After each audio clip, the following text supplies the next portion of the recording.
musik mengalun di jalan-jalan yang ramai, kita bersama dalam euforia.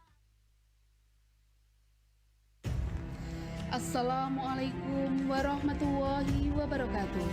Om Swastiastu, Namo Buddhaya, salam kebajikan, Rahayu. Selamat malam warga Tuban. SMA Negeri 4 Tuban menyapa dengan tema The Angel of Sea, Dewi Lanjar. Di bawah langit biru laut utara, ombak menari, angin bernyanyi, dan kehidupan berdenyut dalam harmoni. Nampaklah sesosok wanita berparah cantik yang tak lain ialah penguasa istana sekaligus Dewi dari laut utara, sang putri laut Dewi Lanjar dan para pengikutnya. Dalam suatu kisah, di atas perahu nampak salah satu nelayan bertubuh kekar sedang tertawa lepas. Ia meyakini bahwa dengan adanya dia, mereka pasti akan mendapatkan ikan yang melimpah. Aku yakin dengan adanya aku di sini, kita akan membawa tangkapan yang melimpah dengan keberuntunganku. Apalagi cuma ikan. Bahkan bila Dewi Lanjar, penguasa laut utara datang, ia pasti akan mengikutiku pulang. Tutup mulutmu. Kalau kamu mau mati, tidak perlu mengajak kami mati bersamamu.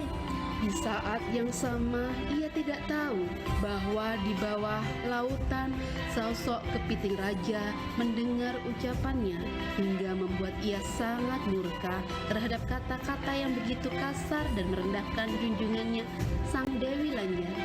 Ia lantas memerintahkan para prajurit beserta peri laut untuk menciptakan ombak dan badai guna menenggelamkan para nelayan yang tidak tahu diri tersebut.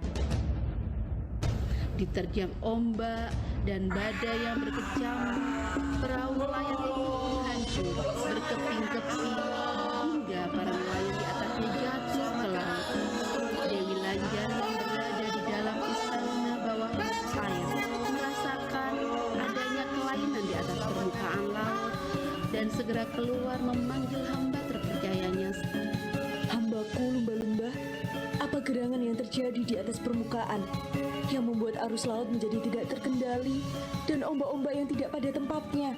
Lumba-lumba raja melaporkan tentang peristiwa yang terjadi antara nelayan dan kepiting raja. Mendapatkan informasi tersebut, Dewi Lanjar pun segera menuju tempat kejadian. Sesampainya di tempat tersebut, berusaha menghadapi ombak dan badai. Sang Dewi meminta para bawahan kepiting raja menghentikan semua itu. Tak hanya sampai di situ, Dewi Lanjar pun meminta para lumba-lumba untuk menyelamatkan para nelayan terlepas dari semua kesalahan yang telah terjadi. Barulah setelah semua diatasi dengan benar, Dewi Lanjar merasa lega dan berbicara pada para nelayan. Wahai para nelayan, aku telah mendengar sebab musabab kejadian ini terjadi. Dan sekarang saya ingin bertanya, apakah kalian sadar akan kesalahan apa yang telah kalian lakukan? Ampun Dewi, mohon ampun atas kesombongan hamba Dewi. Hamba dibutakan oleh keberuntungan yang hamba alami hingga hamba menjadi sombong dan lalai. Sekarang hamba sadar karena kesombongan hamba hampir saja menyeret rekan-rekan hamba pada musibah ini. Demi menebus kesalahan ini, hamba bersedia menerima semua hukuman sang Dewi. Tolong selamatkan rekan-rekan hamba Dewi. Baguslah bila kamu menyadari kesalahanmu dan mau bertobat atas itu. Saya tidak akan menghukum kalian, tapi ingatlah ini sebagai pelajaran dan sampaikan ke anak cucumu agar tidak melakukan hal-hal buruk di lautan ini, termasuk mengungkit-ungkit namaku. Terima kasih atas kebaikan Dewi Lanjar.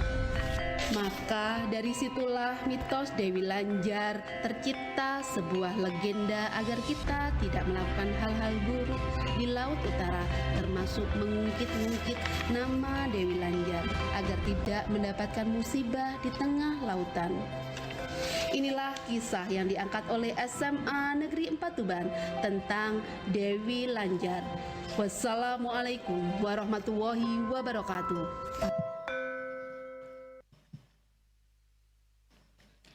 Boleh Bapak Ibu kita berikan tepuk tangan untuk persembahan yang luar biasa dari SMA Negeri 4 Tuban.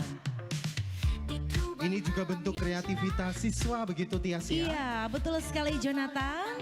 Dan melihat kostum karnival malam hari ini saya jadi pengen berpantun. Apa tuh Tias? Ubur-ubur ikan lele. Cakep. Lanjut Daripada dong. tidur, yuk nonton TSNC. Le. Maksa ya. Musik mengalun di jalan-jalan yang ramai.